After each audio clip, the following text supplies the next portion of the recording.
आदरणीय शिक्षक साथियों एवं मेरे YouTube चैनल को देखने वाले सभी दर्शकगण का हार्दिक स्वागत है, अभिनंदन है। साथियों, इसके पहले हमने आपको प्राथमिक शाला के बच्चों के लिए जो नवागत जो बच्चे हमारे स्कूल में आते हैं उन बच्चों को हम अंकों से किस प्रकार से जोड़ें इसकी हमने जानकारी दिए थे। और कुछ लोगों ने भी और पूछा है कि सर वस्तुओं से हम अंकों की पहचान किस किस प्रकार से करेंगे, तो कुछ चीज़ें मैं आपको वो भी बताऊंगा। तो आज हम आपके सामने 3 चीज़ों को लेकर आए हैं।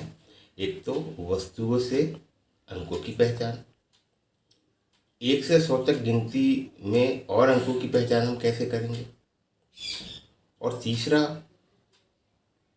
1 अंक की संख्या, 2 अंक की संख्या, 3 अंक की संख्या, 4 अंक की संख्या को पता करने की ट्रिक।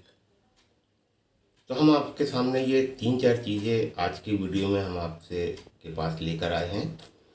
और कुछ जो हमारे जो इसमें जो जानकारी है वो बहुकक्षा शिक्षण के लिए भी है कि यदि मान के चलो कि हमको कोई प्रशासनिक काम है और हमको कोई डाक बनाना है, उस समय हमारे पास उतना समय नहीं होता कि हम बच्चों को पढ़ाएं, तो हम कार्य का विभाजन करके किस प्रकार से बच्चों को काम दे सकते हैं और सभी बच्चों को अलग अलग काम दे सकते हैं। हम कई प्रकार से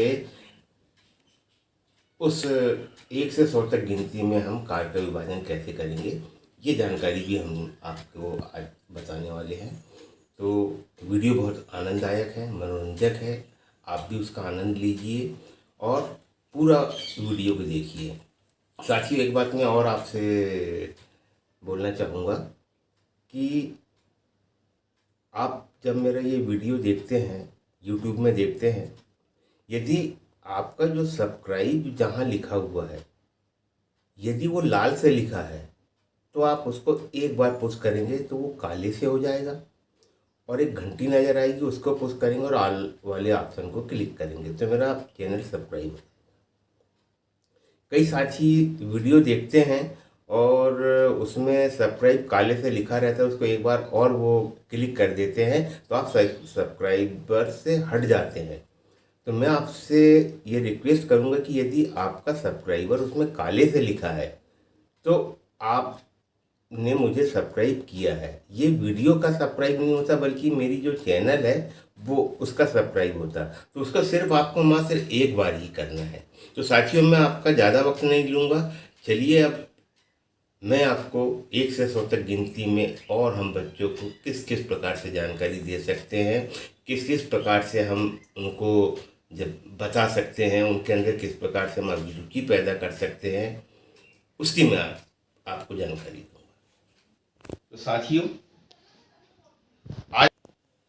तो साथियों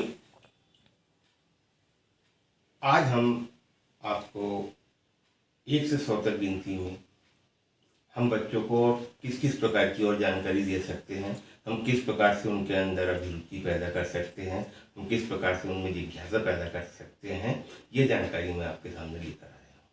तो साथियों, सबसे पहले बात हम इसमें करते हैं कि जब बच्चा घर से हमारे स्कूल में आता है तो वो गणित को सीख के आता है, गणित सीखता है, मगर गणित के सिंबल को वो नहीं जानता कि वो क्या है। वस्तुओं की पहचान है उसको, वो वस्तुओं को गिनता है और उसको गिनती भी आती है। नहीं आती है तो 1 2 3 4 5 तक के वो गिनती वो सीख के आता है, मगर 1 कैसे लिखा जाए, 2 कैसे लिखा जाए, 3 कैसे लिखा जाए, 4 कैसे लिखा जाए, 5 कैसे लिखा जाए, इससे उसका कोई ताल्लुक नहीं होता। तो कहने का मतलब सीख के आता है। तो अब यदि हमको उनको अंकों से जोड़ना है तो सबसे पहले हमको उनको वस्तु की जानकारी देना पड़ेगा, वस्तुओं से हम उनको अंकों की जानकारी देंगे। जैसे मान के चलो कि हमने बच्चों से पूछे कि ये क्या है, तो वो जानकारी वो बोलेगा कि ये सेब है। कितने सेब है, तो 1 है। अब उससे पूछेंगे ये कितने सेब हो गए, तो 2 सेब हो गए, क्योंकि ये सेब है, वो सेब को 2 बोल रहा है क्योंकि 1 ये है, 2 ये है। यदि उनसे पूछे जाए कि ये कौन सा सेब है, 1 है और ये 2 है, यदि हम उसको घुमा दे थोड़ी देर के लिए, अब उनसे पूछे कि इसमें दूसरे नंबर का कौन सा है, तो उसको ये नहीं मालूम, क्योंकि वो अंकों को बिल्कुल नहीं पहचानता, अंकों को नहीं जानता। और जब हम इनसे इतने प्रश्न जब हम यदि करेंगे तो स्वाभाविक है कि उनके अंदर एक बात आएगी कि ये सेब है मगर 1 और 2 क्या है। उसी प्रकार से यदि मान के चलो कि हमने उनसे केला के बारे में पूछे कि बताइए कितने केले हैं, तो वो देख के बता देगा कि 3 केले हैं, 1 2 3। मगर इसमें तीसरा कौन सा, दूसरा कौन सा, पहला कौन सा है, थोड़ा मिला देंगे तो नहीं बताएंगे। तो हमको सबसे पहले उनके अंकों के लिए उनके अंदर जिज्ञासा पैदा करना पड़ेगा। वो वस्तुओं की तो जिज्ञासा है उनको, केला यदि उनको दिख रहा है उनको बोले खाओ तो खाएंगे, क्योंकि सबसे ज़्यादा उनके लिए प्रिय भी है। फल हो, टॉफी हो, ये सब चीज़ें हैं, तो हमको उनको अंकों से जोड़ना है। तो यहाँ पर हम उनको अंकों से जोड़ने की बात करेंगे कि ये वस्तु है और ये अंक है।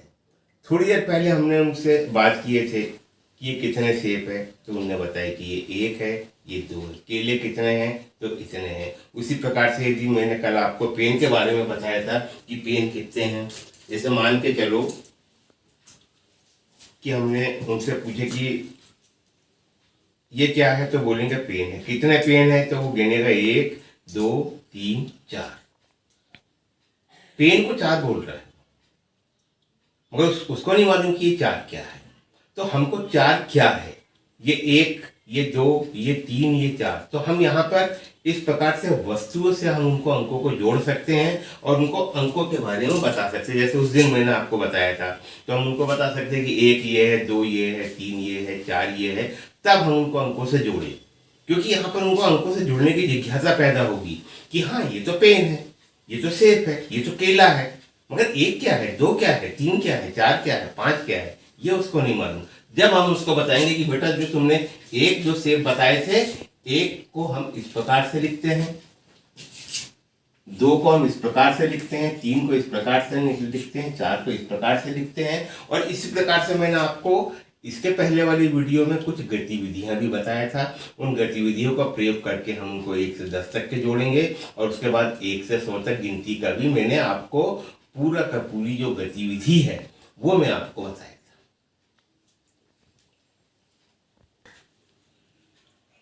अब इसके बाद हमारा दूसरा बिंदु है 1 से 100 तक गिनती में हम और बच्चों को किस प्रकार से जिज्ञासा पैदा कर सकते हैं, किस प्रकार से उनमें रुचि पैदा कर सकते हैं। ये मैंने 2 चीज़ों को समाहित करके इसको मैं आपको बता रहा हूँ कि यदि मान के चलो हमको कोई काम है और हमको बच्चों को भी पढ़ाना है, हम दोनों एक साथ वो काम को नहीं कर सकते हैं, तो यहाँ पे हम उनको किस प्रकार से काम दें। और यहाँ पे हम अलग अलग बच्चे को अलग अलग प्रकार के काम भी दे सकते हैं और वो बैठ के आराम से करेगा, क्योंकि उसके लिए वो नया है।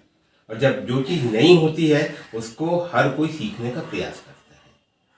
इस प्रकार के वीडियो हमारे चैनल में पहले से डले हुए हैं, आप चाहे तो उसका भी अवलोकन कर सकते हैं, क्योंकि कुछ साथियों ने बोले थे कि सर हमको और अच्छे से आप इसकी जानकारी दीजिए, इसलिए मैं कुछ अंश उसका आपके सामने प्रस्तुत कर रहा हूं और उसके बारे में मैं आपको जानकारी दे रहा हूं। तो आप उसको देखें और आप स्क्रीन में भी देख रहे हैं, स्क्रीन में भी देख रहे हैं कि सामने जो लिखा, तो आप स्क्रीन में भी देख रहे हैं कि हम किस किस प्रकार से प्रश्न बच्चों को दे सकते हैं और हम अलग अलग बच्चों को प्रश्न दे सकते हैं।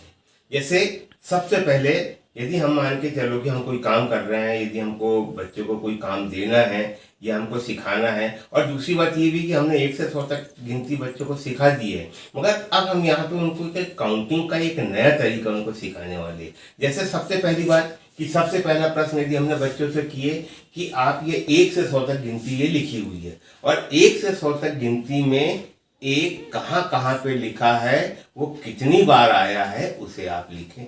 हमने सबसे पहले उनसे पूछे 1 के बारे में कि 1 कितनी बार आया है।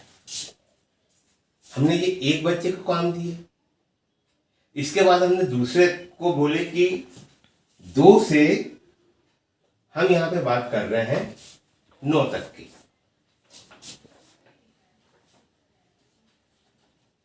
2 से 9 तक के संख्या कितनी बार आई, जैसे कि 2 के बारे में कि 1 से 100 तक गिनती में 2 कितनी बार आया है, तो वो 2 को गिनेगा, यहाँ से देखेगा कि 2 कितनी बार आया है। और यहाँ पे जब वो गिनेगा और लिखेगा तो वो सही भी कर सकता है, गलत भी कर सकता है।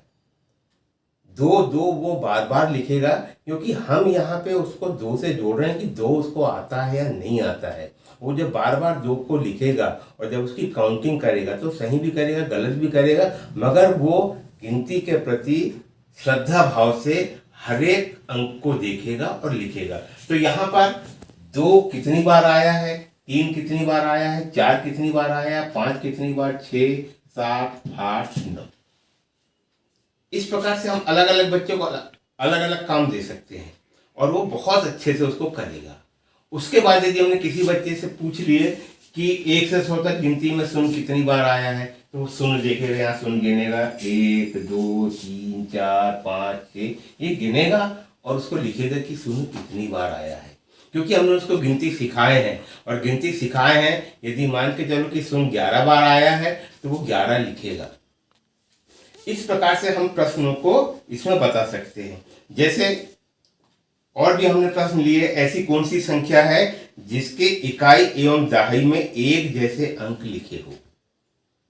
वे कौन कौन सी संख्या है 1 से 100 के अंदर कि जो इकाई और दहाई में एक से अंक हो। जैसे मान के चलो ये हो गया 11, 22, 33, 44, 55, क्योंकि इकाई और दहाई में ये एक से हैं, तो बच्चा उसको ढूंढ ढूंढ के लिखेगा और उसको फिर वो गिने लगी कितने हैं। उसके बाद हमने और भी लिए कि ऐसी संख्या लिखो जिसकी इकाई में शून्य लिखा हो। अब जैसे कि इकाई में शून्य लिखा है तो इस प्रकार से वो संख्याओं को देख के लिख सकता है। और उसके बाद छठवां प्रश्न है हमारा, ऐसी संख्या लिखो जिसकी इकाई में 1, 2, 3, 4, 5, 6, 7, 8 या 9 लिखा हो।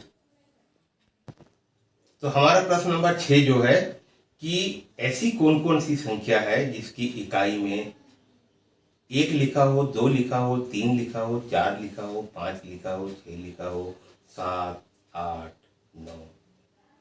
तो यहाँ पे हमको इकाई के बारे में बताना। जैसे उदाहरण स्वरूप मान के चलो एक इकाई में कहाँ कहाँ लिखा है उन संख्याओं को लिखो, क्योंकि ये जो प्रश्न है ये हमारे बड़ी कक्षाओं के लेवल के लिए है प्राथमिक स्तरीय पे। हम पहली दूसरी से नहीं बल्कि तीसरी, चौथी, पांचवी इन लोगों को भी प्रश्न दे सकते हैं, क्योंकि हमको उनको काम से जोड़ के रखना है।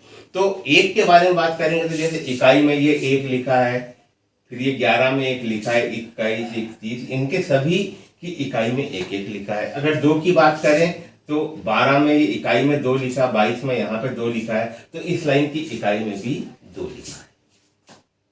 तो ये प्रश्न नंबर 6 है। इस प्रकार के क्वेश्चन भी हम अलग अलग एक का अलग किसी को बोल सकते हैं, 2 के लिए अलग बोल सकते हैं, 3 के लिए अलग बोल सकते हैं, 4 वाले को अलग बोल सकते हैं कि ऐसी कौन सी संख्या है, ऐसी कौन कौन सी संख्या जिसकी इकाई में 4 लिखा हो। ऐसे हम 7-8 बच्चों को, 9 बच्चों को इस प्रकार के हम प्रश्न दे सकते हैं। इसके बाद इन्हीं प्रश्नों को, जैसे अभी हमने इकाई में पूछे थे, अब हम दहाई में पूछेंगे कि ऐसी कौन 1 से लेकर 9 तक के कौन कौन सी संख्या है जिसकी दहाई में 1, 2, 3, 4, 5, 6, 7, 8, 9, 10 लिखा हो। तो हम यहाँ दहाई की बात करें तो दहाई की बात कर रहे हैं तो दहाई में यहाँ 1 लिखा है, दहाई में यहाँ 1 लिखा है, तो ये इस प्रकार से वो 1 के बारे में बता देगा, 2 वाला 2 के बारे में बता देगा। तो हम ये भी प्रश्न हम कई लोगों को एक साथ हम दे सकते हैं। अब उसके बाद हमारा प्रश्न नंबर 8 है, 1 से 100 तक की संख्याओं में क्या कोई 3 अंकों की संख्या है। 1 से 100 तक संख्याओं में क्या कोई 3 अंकों की संख्या है। तो 3 अंकों की संख्या हमारे पास एक ही है जो 100 है। हम इस प्रकार के प्रश्न भी इसमें दे सकते हैं। तो कुछ प्रश्न जो हमने निर्माण किए हैं, 12-13 प्रश्न हैं, आपको स्क्रीन में भी वो दिख रहा है। आप चाहे तो ये प्रश्नों को नोट कर ले, इसका स्क्रीनशॉट ले ले, तो आप आपके स्कूल में इस प्रकार के क्वेश्चन को बच्चे से पूछ सकते हैं और हल करवा सकते हैं। जैसे हमने इसमें 9वां नंबर का क्वेश्चन लिया है, संख्या 25 किन 2 संख्याओं के बीच में है। जैसे संख्या यहाँ पर ये 25 है, ये किन 2 संख्याओं के बीच में है, तो ये 24 और 26 के बीच में है। उसके बाद हमने लिए हैं कि संख्या 60 और 65 के बीच कौन कौन सी संख्या लिखी है, क्योंकि हम यहाँ पे बच्चों को क्या सिखाना चाह रहे हैं कि उसको 1 से 100 तक की गिनती पूरी अच्छे तरीके से आती कि नहीं आती, उसको इकाई दहाई का ज्ञान है या नहीं है, कौन सी संख्या कैसी लिखी होती है। ये सब क्वेश्चन को यदि हम जब बच्चों से बार बार करेंगे तो इसका हमको बहुत बड़ा बेनिफिट मिलेगा। इसी में हम उनसे छोटी संख्या, बड़ी संख्या, ये सब कुछ पूछ सकते हैं, क्योंकि ये सब चीज़ें पूछना इसलिए भी जरूरी है कि जब हम आगे की जब जोड़ना, घटाना, गुणा भाग की जब संक्रियाएं करते हैं तो संख्याओं का छोटा होना, बड़ा होना, ये सब चीज़ों की वहाँ जरूरत पड़ती है। तो हम छोटे छोटे स्तर से अगर बच्चों से जानकारी पूछेंगे तो निश्चित रूप से वो हमको बताएंगे। तो 60 और 65 के बीच में कौन कौन सी संख्या है, तो यहाँ पर ये 60 है और ये 65 है, इसके बीच में 61, 62, 63, 64 ये संख्याएं आई है। वैसे 37 के बाद में 5 संख्या लिखो, जैसे 37 ये लिखा हुआ है, इसके बाद की 5 संख्या लिखना है तो 1, 2, 3, 4, 5, कहने का मतलब 38, 39, 40, 41, 42, इस प्रकार से बच्चा लिखेगा। उसके बाद हमने और भी क्वेश्चन दिए हैं। 2 अंकों की सबसे छोटी संख्या कौन सी है, तो यहाँ 2 अंकों की संख्या के बारे में बताएंगे। 2 अंकों की सबसे छोटी संख्या 10 है। इसी प्रकार से 2 अंकों की सबसे बड़ी संख्या कौन सी है, तो उसके बारे में जब बच्चे से पूछेंगे तो 2 अंकों की संख्या के बारे में भी हम उनको जानकारी देंगे, 99। तो साथियों, यहाँ पर हम इस प्रकार से बच्चों से क्वेश्चन करके 1 से 100 तक गिनती की हम जानकारी हम बच्चों को बता सकते हैं। अब हम आपको एक दूसरी जानकारी देना चाहते हैं जो बड़ी कक्षाओं के लिए है या प्रतियोगी परीक्षा में जो भाग ले रहे हैं उन लोगों के लिए भी है, कि वो सब चीजें हमको मालूम होनी चाहिए। जैसे मैं यहाँ पे आपको बात कर रहा हूं कि एक अंक की संख्याएं कितनी होती है। जैसे यहाँ पर 1 अंकों की संख्या है हमारी 1 से लेकर 9 तक के, तो 1 अंकों की संख्या हमारी कितनी है, यहाँ पर 9 है। 1 अंकों की संख्या कितनी हुई, 9 है। उसके बाद 2 अंकों की संख्या कितनी है, 2 अंकों की संख्या हमारी 10 से चालू होती है और 99 तक की होती है, तो हमको इस सबको गिनना पड़ेगा। तो हम एक काम करते हैं, जैसे ये 10 है, यहां से चालू होता है, तो हम क्या करते हैं, ये जो 100 है, क्योंकि 100 हमारी 3 अंकों की संख्या होती है, तो हम इसको काट दें और यहाँ पे हम 10 लिख दें, तो हमारा ये पूरा लेवल बराबर हो जाता है 10, 20, 30, 40, 50, 60, 70, 80, 90। कहने का मतलब कि हमारी जो 2 अंकों की संख्या होगी, 2 अंकों की जो संख्या होगी वो हमारी कितनी होगी, 90। अब यहाँ पे हमको एक ट्रिक समझ में आती है। हम यहाँ पे देख रहे हैं कि 1 अंक की संख्या 9 है, 2 अंक की संख्या हमारी 90 है। अब हम 3 अंकों की बात करते हैं कि 3 अंकों की संख्या कितनी होगी। हम एक तरीका इसमें और भी देख सकते हैं कि अगर 1 अंक की 9 है, अगर 2 अंकों की सबसे बड़ी संख्या कौन सी होती है, तो 2 अंकों की सबसे बड़ी संख्या होती है 99। 2 अंकों की सबसे बड़ी संख्या क्या होती है, 99। इसमें से हम 1 अंकों की सबसे बड़ी संख्या तो घटा देंगे, ये हमने घटा दिए, तो कितना आ गया ये हमारा 90। कहने का मतलब कि 2 अंकों की संख्या कितनी होगी, 90 होगी। अगर 10 से लेकर 99 तक की अगर हम गिनेंगे तो कितनी होगी हमारी, 90 होगी। वैसे यदि हमको 3 अंकों की अगर पूछा जाए तो निश्चित बात है कि 3 अंक की सबसे बड़ी संख्या 999, 3 अंकों की सबसे बड़ी संख्या 999 और 2 अंकों की सबसे बड़ी संख्या 99। अगर इसको हमने घटाए तो कितनी हो गई है, 900 हो गई। तो कहने का मतलब कि 3 अंकों की जो संख्या जो होगी हमारी, ये कितनी होगी, 900 होगी। अब अगर कोई हमसे 4 अंकों की पूछे तो हमको घटाने की जरूरत नहीं, बल्कि 4 अंकों की कितनी होगी, 9000 होगी। 5 अंकों की कितनी होगी, तो 5 अंकों की हमारी 90000 होगी। इस प्रकार के प्रतियोगी परीक्षा में प्रश्न पूछे जाते हैं कि बताइए कि 5 अंकों की संख्याएं पूरी कितनी होगी, तब हमको वहां पे समझ में नहीं आती कि कितनी होगी। तो इस प्रकार के ये फार्मूले से हम संख्या के बारे में हम जानकारी आपको सभी बच्चों को हम बता सकते हैं, प्रतियोगी परीक्षा के लिए बहुत ही विशेष है। तो साथियों, आज आपको जो मैंने आपको जानकारी दिया हूँ, यदि आप इसको स्कूल में अपने इम्प्लीमेंट करेंगे तो निश्चित रूप से बच्चों को इसमें लाभ होगा। इसमें उनको फायदा होगा, उनके अंदर अभिरुचि पैदा होगी, उनके अंदर जागृति भी आएगी, क्योंकि हम उनको कुछ नए तरीके से सिखाने का प्रयास कर रहे हैं। और मेरी शुरू से एक प्रयास रहा है कि हम बच्चों को गणित के प्रति उसमें अभिरुचि पैदा करें, उसके अंदर जिज्ञासा पैदा करें, उसके अंदर वो इच्छा शक्ति को हम जागृत करें कि वो उसको सीखने का खुद प्रयास करें।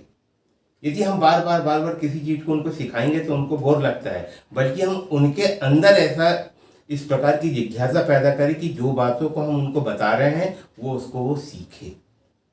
तो साथियों, आज के लिए सिर्फ इतना ही। आने वाली वीडियो तक के लिए आप सभी से विदा चाहूँगा। धन्यवाद।